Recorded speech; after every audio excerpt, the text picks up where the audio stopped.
ಅದಾದ ನಂತರದಲ್ಲಿ ಈಗ ಹೀರೋಯಿನ್ ಅಂದಾಗ ಮೇಘಾ ಶೆಟ್ಟಿ ಅವರಿದ್ದಾರೆ, ಜೊತೆಗೆ ವಿನಯ್ ಅವರ ತಾಯಿಯ ಕ್ಯಾರೆಕ್ಟರ್ ಅಪರ್ಣಾ ಮ್ಯಾಮ್ ಇದ್ದಾರೆ. ಸೊ ಒಂದೊಂದು ನೀವು ಆವಾಗಲೇ ಹೇಳಿದ್ರಿ ಅಂದರೆ ವಿಮೆನ್ ಅವರು ತುಂಬ ಸ್ಟ್ರಾಂಗ್ ಆಗಿ ತೋರಿಸಿದ್ದೀವಿ ನಾವು ಮಹಿಳೆಯರ ಒಂದು ಪಾತ್ರನ ಅಂತ. ಅಂದರೆ ಏನು ಸ್ತ್ರೀವಾದಿ ಆ ರೀತಿ ಏನಾದರೂ ಇರ್ಬೋದಾ? ಅವೆಲ್ಲ ನಂಗೆ ಗೊತ್ತಿಲ್ಲ, ಸ್ತ್ರೀವಾದ ಅವೆಲ್ಲ ನಂಗೆ ಗೊತ್ತಿಲ್ಲ. ನಾನು ನೋಡಿದ ಅಮ್ಮ, ನಾನು ನೋಡಿದ ಅಕ್ಕ, ನಾನು ನೋಡಿದ ತಂಗಿ. ನನ್ನಮ್ಮ ತುಂಬ ಸ್ಟ್ರಾಂಗು. ನಮ್ಮಮ್ಮ ಯಾವ ಲೆವೆಲಿಗೆ ಸ್ಟ್ರಾಂಗ್ ಅಂದರೆ ಆ ಲೆವೆಲಿಗೆ, ಅಂದರೆ ಅವರು ಅಂದರೆ ಅಮ್ಮಂದ್ರೆ ಸ್ಟ್ರಾಂಗ್ ಅಂತ.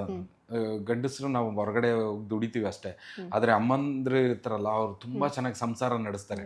ಅಂದರೆ ಆ ಬರೋ ಒಂದು ಸಣ್ಣ ವರಮಾನ ಇಟ್ಕೊಂಡು ಎಷ್ಟು ಚೆನ್ನಾಗಿ ನಿಭಾಯಿಸ್ತಾರಲ್ಲ. ಅದಲ್ದಲೇ ಹಣಕಾಸಿನ ವ್ಯವಸ್ಥೆ ಆಗ್ಬೋದು, ಮತ್ತು ಸಂಸಾರದ ಜೊತೆಯಲ್ಲಿ ಸಂಬಂಧಿಕರು ಎಲ್ಲ ವಿಚಾರನೂ ಹೆಣ್ಮಕ್ಳು ತುಂಬ ಸ್ಟ್ರಾಂಗ್. ನಾನು ಅದು ನಂಬ್ತೀನಿ, ಅದು ನಾನು ಅನುಭವಿಸಿದ್ದೀನಿ. ಅದ್ರ ಪ್ರತಿಫಲನೇ ಈ ಗ್ರಾಮಾಯಣದ ಕುಸುಮಾ ಪಾತ್ರ, ಅಪರ್ಣ ಮ್ಯಾಮ್, ಲಕ್ಷ್ಮಮ್ಮ ಪಾತ್ರ. ಸೊ ಈ ಥರ ಇನ್ನು ಪಾತ್ರಗಳು ಎಷ್ಟು ಪವರ್ಫುಲ್ ಆಗಿರೋ ಕ್ಯಾರೆಕ್ಟರ್ಸ್ ಇದೆ ಸರ್. ಎಲ್ಲ ಪವರ್ಫುಲ್ಲೇ, ಅದರಲ್ಲಿ ಸ್ಪೆಷಲ್ ಅಂತ ನೋಡೋದಾದ್ರೆ ಸೀನಾ ಯಾರ ಮಾತನ್ನು ಕೇಳಲ್ಲ. ಓಕೆ. ಸೊ ಈ ಎರಡು ಪಾತ್ರಗಳು ಪ್ರತಿಯೊಬ್ಬ, ನಾನು ನಂಬೋದು ಪ್ರತಿಯೊಬ್ಬ ಹುಡುಗನಲ್ಲೂ ಒಂದು ಹೆಣ್ಣು ಮನಸ್ಸಿರುತ್ತೆ, ಅದಿದ್ದೇ ಇರುತ್ತೆ. ಅದು ಆ ಕ್ಷಣಕ್ಕೆ ಆ ಸಂದರ್ಭ ಬಂದಾಗ ಅದು ರಿಯಾಕ್ಟ್ ಆಗುತ್ತೆ. ಅದು ಮೋಸ್ಟ್ಲಿ ಸಿನಿಮಾ ರಿಲೀಸ್ ಆದಾಗ ಇನ್ನೂ ಜಾಸ್ತಿ ಮಾತಾಡ್ಬೋದು ಅಂತ. ಬಟ್ ಈ ಸಿನಿಮಾದಲ್ಲಿ ಐ ಥಿಂಕ್ ಹಲವಾರು ಪಾತ್ರಗಳಿದ್ದಾವೆ. ಅಂದರೆ ಅಚ್ಯುತ್ ಸರ್ದು ತುಂಬ ಒಂದು ವೆರಿ ಇಂಪಾರ್ಟೆಂಟ್ ಸೋಶಿಯೋ ಕ್ಯಾರೆಕ್ಟರ್ ಒಂದಿದೆ. ದೇಶಪಾಂಡೆ ಸರ್ದು ತುಂಬ ಚೆನ್ನಾಗಿ, ಗೋಪಾಲ್ ದೇಶಪಾಂಡೆ ಸರ್ದು ತುಂಬ ಚೆನ್ನಾಗಿ ಒಳ್ಳೆ ಕ್ಯಾರೆಕ್ಟರ್ ಇದೆ. ಅದರಲ್ಲಿ ಹಲವಾರು ಶೇಡ್ಗಳಿದ್ದಾವೆ. ಸೊ ಆ ಥರ ಒಂದೊಂದು ಲೇಯರ್ ಆಫ್ ದ ಸ್ಟೋರಿನೂ ಒಂದೊಂದು ರಿವೀಲ್ ಆಗ್ತಾ ಹೋಗುತ್ತೆ ನಿಮಗೆ. ಸೊ ಆ ಥರ ಹೇಳ್ಬೇಕಂದ್ರೆ ಒಂದು ಒಳ್ಳೆ ಹಳ್ಳಿ, ಒಂದು ಒಳ್ಳೆ ಕಂಪ್ಲೀಟ್ ಫ್ಯಾಮಿಲಿ ಎಂಟರ್ಟೈನರ್ ಅಂತ ಹೇಳ್ಬೋದು. ಅದರಲ್ಲಿ ಎಲ್ಲ ಇದೆ. ಸರ್, ನೀವು ಕಾಕ್ರೋಚ್ ಸುದ್ದಿ ಅವರು ಸರ್ನ ಕರ್ಕೊಬರ್ತಾರೆ, ಆಮೇಲೆ ಕತೆ ಕೇಳ್ತೀರಾ? ಅಂದರೆ ಫಸ್ಟಿಂದ ಕತೆ ಕೇಳ್ತೀರಾ? ಹೇಗೆ ಒಪ್ಕೊಂಡ್ರಿ? ಯಾಕಂದರೆ ಇತ್ತೀಚಿನ ದಿನಗಳಲ್ಲಿ ನಮ್ಮ ಕನ್ನಡದ ಸಿನಿಮಾಗಳು ಹೆಚ್ಚಾಗಿ ಥಿಯೇಟರ್ನಲ್ಲಿ ನಿಂತ್ಕೊಂತಿಲ್ಲ ಅನ್ನುವಂಥ ಒಂದು ದೂರಿದೆ. ಅದು ಜನಗಳೇ ಥಿಯೇಟ್ರಿಗೆ ಬರ್ತಿಲ್ವೋ ಅಥವಾ ಕಂಟೆಂಟ್ಗಳು ಯಾವ ರೀತಿ ಇದೆ ಅದು ನಮಗೆ ಗೊತ್ತಿಲ್ಲ. ಸೊ ಇಂಥ ಟೈಮ್ನಲ್ಲಿ ನೀವು ಬಂಡವಾಳ ಹೂಡ್ತೀರಾ ಅಂತಂದರೆ ಬಹಳ ಯೋಚನೆ ಮಾಡಬೇಕು. ಸೊ ಈ ಕತೆಗೆ ನೀವು ಬಂಡವಾಳ ಹೂಡಿದ್ದೀರಾ ಅಂತಂದರೆ ಒಳ್ಳೆ ಕಂಟೆಂಟ್ ಇರೋ ಸಿನಿಮಾನೇ ಆಗಿರುತ್ತೆ. ಸೊ ಕತೆ ಫಸ್ಟಿಂದ ಕೇಳಿದ್ರೆ ನಿಮಗೆ ಏನು ಅನ್ನಿಸ್ತು ಕತೆ ಕೇಳಿದಾಗ? ಆ್ಯಕ್ಚುಲಿ ಕತೆ ಕೇಳಿದಾಗ ನಮ್ಗೆ ಒಂದು ಇಷ್ಟ ಆಗಿದ್ದು ಏನಂದರೆ, ಐ ಥಿಂಕ್ ಒಂದು ತುಂಬ ಆಳವಾಗಿ ನಮಗೆ ಒಂದು ಇಷ್ಟ ಆಗಿದ್ದು ವಿಷಯ ಏನಂದರೆ, ಈ ಕಥೆಯಲ್ಲಿ ಹಳ್ಳಿಯ ಸಬ್ಜೆಕ್ಟ್ ಇದು. ಹಳ್ಳಿಯಲ್ಲಿ ಇದ್ಕೊಂಡು ಅವ್ನು ಸಿಟಿಗೆ ಬಂದು ಇಲ್ಲಿ ಯಾರೋ ಕೈ ಕೆಳಗಡೆ ಕೆಲಸ ಮಾಡ್ತಾ ಇರೋ ಬದಲು ಆ ಹಳ್ಳಿಲೇ ಸ್ವಂತ ದುಡಿದು ಅವನೇ ರಾಜವಾಗಿರಬಹುದು ಅನ್ನೋ ಒಂದು ಕಾನ್ಸೆಪ್ಟ್ ಇದೆಯಲ್ಲ, that is very very good and very Nobel concept, very Nobel thought. ಅಂದರೆ ಈಗಿನ ಸಿಟಿ ವಾತಾವರಣದಲ್ಲಿ ಎಲ್ಲರೂ ಹಳ್ಳಿಯಿಂದ ಬರ್ತಿದ್ದಾರೆ. ಎಲ್ಲರೂ ಬಂದರೆ ನಮಗೆ ಊಟ ಎಲ್ಲಿ, ಯಾರು ಬೆಳೆಯೋದು? ಸೊ ಅದೊಂದು concept was very strong. And I think somewhere ಒಂದು ಒಳ್ಳೆ ಸೋಷಿಯಲ್ ಮೆಸೇಜ್ ಇದೆ ಈ ಸಿನಿಮಾ ಅಂತ. ಈ ಸಿನಿಮಾದಲ್ಲಿ ತುಂಬಾ ಮೆಸೇಜಸ್ ಇದೆ, but it is not a very preachy subject. ತುಂಬ ಒಂದು ಒಳ್ಳೆ ಫ್ಯಾಮಿಲಿ ಎಂಟರ್ಟೈನರ್ ಆಗಿ ಮೂಡಿ ಬಂದಿದೆ. ಅಂದರೆ ಒಳ್ಳೆ ಸಾಂಗ್ಸ್ ಇರಲಿ, ಒಳ್ಳೆ ಫೈಟ್ಸ್ ಇರಲಿ, ಒಳ್ಳೆ ಎಮೋಷನ್ಸು, ಒಳ್ಳೆ ಆ್ಯಕ್ಟಿಂಗು. ಐ ಥಿಂಕ್ ವಿನೂ ಸರ್ದು this is probably one of the best in is career until now. ತುಂಬ ಚೆನ್ನಾಗಿ ಮಾಡಿದ್ದಾರೆ. ಸೊ ಆ ಥರ ಪ್ರತಿಯೊಂದು ಪಾತ್ರನೂ, ಅಂದರೆ ಲೂಸ್ ಮಾದ ಸರ್ ಆಗಲಿ, ಅಥವಾ ನಮ್ಮ ಗೋಪಾಲ್ ದೇಶಪಾಂಡೆ ಸರ್ ಆಗಲಿ, ಅಥವಾ ಅರುಣ್ ಸಾಗರ್ ಸರ್ ಆಗಲಿ, ಇವರೆಲ್ಲ ತುಂಬ ಚೆನ್ನಾಗಿ ಆ್ಯಕ್ಟಿಂಗ್ ಮಾಡಿದ್ದಾರೆ. ಅವ್ರವ್ರ ಪಾತ್ರನ ತುಂಬ ಚೆನ್ನಾಗಿ ಬರೆದಿದ್ದಾರೆ ಚಂದ್ರು.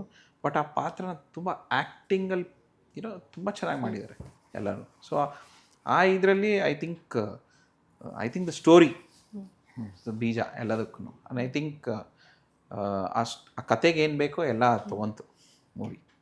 ಸರ್, ನಿಮಗೆ ಸಾಕಷ್ಟು ಕತೆಗಳು ಬಂದಿರ್ತವೆ. ಹೌದು. ಸೊ ಈ ಒಂದು ಕತೆನಲ್ಲಿ ನಿಮ್ಮನ್ನು ತುಂಬ ಅಟ್ರಾಕ್ಟ್ ಮಾಡಿದ್ದಂತಹ ಯಾವುದಾದ್ರೂ ಒಂದು ಪಾರ್ಟ್ ಇರ್ಬೋದಾ? I think six sense Seena ಪಾತ್ರ. I think so six sense Seena ಪಾತ್ರದಲ್ಲಿ he is a very intelligent ಪಾತ್ರ. ಆ್ಯಂಡ್ ಒಂದು ಬಾಯ್ ನೆಕ್ಸ್ಟ್ ಡೋರ್, ಒಂದು ಎಲ್ಲ ಶೇಡ್ಸ್ ಇರೋವಂಥ ಒಂದು ಪಾತ್ರ. ಲವ್ ಆಗುತ್ತೆ, ಎಲ್ಲರೂ ಇರ್ತಾನೆ. So that is one thing that is very good ಈ ಸಿನಿಮಾನಲ್ಲಿ. ಆ್ಯಂಡ್ ಐ ಥಿಂಕ್ ಅದರಲ್ಲಿ ತುಂಬ ಚೆನ್ನಾಗಿ ಮಾಡಿದ್ದಾರೆ ಎಲ್ಲರೂ. ಅವ್ರವ್ರ ಆ್ಯಕ್ಟಿಂಗು ತುಂಬ ಚೆನ್ನಾಗಿ ವಿಷಯ ಎಲ್ಲ ಮೂಡಿ ಬಂದಿದೆ. ಸೊ ಅದರಿಂದ I think it's a very good movie that we already seen the movie. ನಾವು ಲಾಸ್ಟ್ ವೀಕೆ ನೋಡಿದ್ದೀವಿ. ಹೇಗೆ ಅನಿಸ್ತು? ತುಂಬ ಚೆನ್ನಾಗಿ ಅನ್ನಿಸ್ತು ಮೂವಿ. ಸೊ ಅದೇ ಇವಾಗ ನಾನಂತೂ ಅಂದ್ರೆ ನಾವು Third ಗೆ release ಆಗಿದೆ. ಏನಕ್ಕೆ ಅಂದ್ರೆ ರಿಪೀಟ್ ನಾವು ಕೆಲಸ ಮಾಡ್ಬೇಕಾದ್ರೆ ರಿಪೀಟ್ ನೋಡ್ತಾನೆ ಇರ್ತೀವಿ. ಅಂದ್ರೆ ಒಂದು ಸೌಂಡಿಗೆ, ಒಂದು ಮ್ಯೂಸಿಕ್ಗೆ, ಒಂದು DA-ಗೆ, ಒಂದು VFX-ಗೆ, ಇನ್ನೊಂದು ಮತ್ತೊಂದು ಅದಕ್ಕೆ ನೋಡ್ತಾನೆ ಇರ್ತೀವಿ. ಒಂದು ಶೂಟ್ ಮಾಡ್ಬೇಕಾದ್ರೆ ನೋಡಿರ್ತೀವಿ, ಬರಿಬೇಕಾದ್ರೆ ನೋಡಿರ್ತೀವಿ. ನಾನು ಹೆಂಗ್ ನೋಡಿದೆ ಅಂದ್ರೆ ಈ ಸ್ಕ್ರಿಪ್ಟ್ ನಾನು ಬರೆಯುವಾಗ ಯಾರು ನನ್ಗೆ ಯಾವ ರಿಸ್ಟ್ರಿಕ್ಷನ್ ಇರಲ್ಲ. ಇವನ್ ಮೋರ್ ಪವರ್ಫುಲ್ ಅಂದ್ರೆ ಈ ನೀವು ಇಮ್ಯಾಜಿನೇಷನ್ ಪವರ್ಫುಲ್ ಅಲ್ಲ. ಆ ಇಮ್ಯಾಜಿನ್ ಆದಾಗ ಕಿಕ್ ಏನು ಸಿಕ್ಕಿತ್ತೋ ಆ ಕಿಕ್ಕು ನಾನು ಮೊನ್ನೆ ಫೈನಲ್ ಔಟ್ಪುಟ್ ನೋಡಿದಾಗ ಸಿಕ್ಕಿದೆ. ನಾನು ಇಲ್ಲಿ ಎಲ್ಲೆಲ್ಲಿ ನಾನು ಅಂದ್ಕೊಂಡಿದ್ದ ಆ ಎಮೋಷನ್ 100% ಅದು ನನಗನ್ಸಿದೆ ನಾನು ಬಾಡಿಯನ್ನಾಗಿ ನೋಡಿದಾಗ. ಸೊ ಅದು ಖಂಡಿತ ನೋಡೋ ಜನಗಳಿಗೆ ಪ್ರತಿಯೊಬ್ಬರಿಗೂ ಅನಿಸುತ್ತೆ.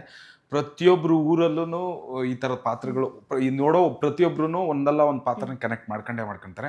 ಒಂದಲ್ಲ ಒಂದು ಘಟನೆನ ಅವ್ರಿಗೆ ಕನೆಕ್ಟ್ ಆಗುತ್ತೆ. ಯಾಕೆಂದರೆ ಅಷ್ಟು ವಿಷಯಗಳಿದೆ, ಅಷ್ಟು ಪಾತ್ರಗಳಿದೆ, ಆಮೇಲೆ ತುಂಬ ರೆಲವೆಂಟ್ ಆಗಿದೆ, ಪ್ರಸ್ತುತವಾಗಿದೆ.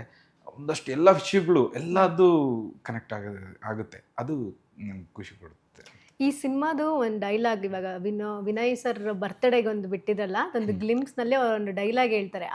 ಆ ಗ್ಲಿಮ್ಸ್ ನೋಡಿದ್ಮೇಲೆ ನಮ್ಮ ಪಕ್ಕದ ಮನೇಲೆ ನಡೆಯೋ ಸ್ಟೋರಿ ಏನೋ, ನಮ್ಮ ಮನೇಲೆ ನಡೆಯೋ ಸ್ಟೋರಿ ಏನೋ ಅಂತ ನನಗೆ ಆ ಗ್ಲಿಮ್ಸ್ ನೋಡಿದ್ಮೇಲೆ ಅನ್ನಿಸ್ತು. ಸರ್ ಕತೆ, ಸಂಭಾಷಣೆ, ಚಿತ್ರಕಥೆ ಎಲ್ಲ ನೀವೇನು ಸರ್ ಹೇಗೆ ಬ್ಯಾಲೆನ್ಸ್ ಮಾಡಿದ್ರಿ ಸರ್? ಬಂತು, ಅದು ಖುಷಿ, ಬರೆಯೋದು ಖುಷಿ, ಅದು ಬರವಣಿಗೆ ನನಗೆ ಖುಷಿ. ಅದು ಈಗ ಮೇಘನ ಅವರ ಕ್ಯಾರೆಕ್ಟರ್ ಬಗ್ಗೆ ಹೇಳೋದಾದ್ರೆ, ಹಾಂ, ಮೆಗಾ ಹಿಂಗೆ ಹೇಳ್ಬೋದು ಅಂದರೆ ಯೂಶ್ವಲಿ ಹೀರೋಯಿನ್ ಪಾತ್ರ ಅಂದರೆ ಒಂದು ಗ್ಲಾಮರಸ್ ಆ ಥರ ಹಂಗಿಲ್ಲ. ಈ ಪಾತ್ರ ತುಂಬ ಇಂಡಿವಿಜುವಲ್ ಥಾಟ್ ಪ್ರೊಸೆಸ್ ಇರೋವಂಥ, ಅಂದರೆ ಸ್ವತಃ ತಾನೇ ಯೋಚನೆ ಮಾಡುವಂಥ ಹುಡುಗಿ. ಅವಳಿಗೆ ಏನು ಬೇಕನ್ನೋದು ಅವಳಿಗೆ ಗೊತ್ತು. ತುಂಬ ಯಾರ್ದು ಇನ್ಫ್ಲುಯೆನ್ಸ್ ಇರಲ್ಲ. ಅವಳಾಯ್ತು, ಅವಳ ಕೆಲಸ ಆಯಿತು. ಸೊ ತುಂಬ ಸ್ಟ್ರಾಂಗ್ ತುಂಬಾ ಮುದ್ದಾಗಿ ತೋರಿಸಿದ್ದೀರಾ ಅವ್ರನ್ನ. ಅವ್ರು ಮುದ್ದಾಗಿದ್ದಾರೆ, ಮನ್ಸು ಮುದ್ದಾಗಿದೆ, ಚೆನ್ನಾಗಿ ಕಾಣಿಸ್ತಾರೆ. ಆಮೇಲೆ ಈ ಪಾತ್ರಕ್ಕೆ ಅವರು ಮಾಡಿಸ್ದಂಗೆ ಹೊಂದ್ಕೊಂಡಿದ್ದಾರೆ, ಎಫರ್ಟ್ ಹಾಕಿದ್ದಾರೆ, ಬಿಸಿಲಲ್ಲೆಲ್ಲ ಶೂಟ್ ಮಾಡಿದ್ದಾರೆ. ಚೆನ್ನಾಗಿ ಆಡಿಷನ್ ಏನಾದ್ರು ಮಾಡಿದ್ರಾ ಅಥವಾ ಅವ್ರನ್ನ ಹಾಗೆ ಸೆಲೆಕ್ಟ್ ಆಡಿಷನ್ ಮಾಡಿದ್ರಿ? ಯಾಕೆಂದ್ರೆ ಭಾಷೆಗೋಸ್ಕರ ಆಡಿಷನ್ ಮಾಡಿದ್ವಿ. ಅವ್ರ ಆಕ್ಟಿಂಗಿಗೆಲ್ಲ ಭಾಷೆ ಹೆಂಗ್ ಬರುತ್ತೆ, ಕೇಳಿಸುತ್ತೆ ಅಂತ ಕೆಲವೊಂದ್ಸತಿ ಗೊತ್ತಾಗಲ್ಲ. ಈಗ ಸಿಂಗರ್ ಆಯ್ಕೆ ಮಾಡ್ದಂಗೆ ಕೆಲವೊಂದು ಹಾಡುಗಳಿಗೆ ಎಲ್ಲ ಸಿಂಗರು ವರ್ಕ್ ಆಗಲ್ಲ. ಸೊ ಅದಕ್ಕೆ ಪರ್ಟಿಕ್ಯುಲರ್ ವಾಯ್ಸ್ ಹುಡ್ತಿಲ್ಲ. ಆ ಥರ ಇವರು ನಮ್ಮ ಊರ ಭಾಷೆ ಹೆಂಗೆ ಇವ್ರ ಬಾಯಲ್ಲಿ ಕೇಳಿಸುತ್ತೆ, ಹೆಂಗೆ ಇವ್ರ ಧ್ವನಿಲಿ ಕೇಳಿಸುತ್ತೆ ಅನ್ನೋದನ್ನ ಟೆಸ್ಟ್ ಮಾಡಿದ್ದೆ. ಅದು ಚೆನ್ನಾಗಿ ವರ್ಕ್ ಆಗಿದೆ. ಪರ್ಫೆಕ್ಟ್ಲಿ ಸೂಟ್ ಆಗಿದ್ದಾರೆ. ಸೂಪರ್ ಆಗಿ ಬಂದಿದೆ ಕ್ಯಾರೆಕ್ಟರ್. ಲೇಟೆಸ್ಟ್ ಹಾಗೂ ಇಂಟ್ರೆಸ್ಟಿಂಗ್ ಸುದ್ದಿಗಳಿಗಾಗಿ ಬಾಸ್ ಟಿವಿ ಕನ್ನಡ ಚಾನೆಲ್ನ ಸಬ್ಸ್ಕ್ರೈಬ್ ಮಾಡಿ. ಹಾಗೆಯೇ ಬೆಲ್ ಐಕಾನ್ ಪ್ರೆಸ್ ಮಾಡಿ. ಇದರ ಜೊತೆಗೆ ಫೇಸ್ಬುಕ್, ಇನ್ಸ್ಟಾಗ್ರಾಮ್, ಎಕ್ಸ್ನಲ್ಲೂ ಮಿಸ್ ಮಾಡದೆ ಫಾಲೋ ಮಾಡಿ.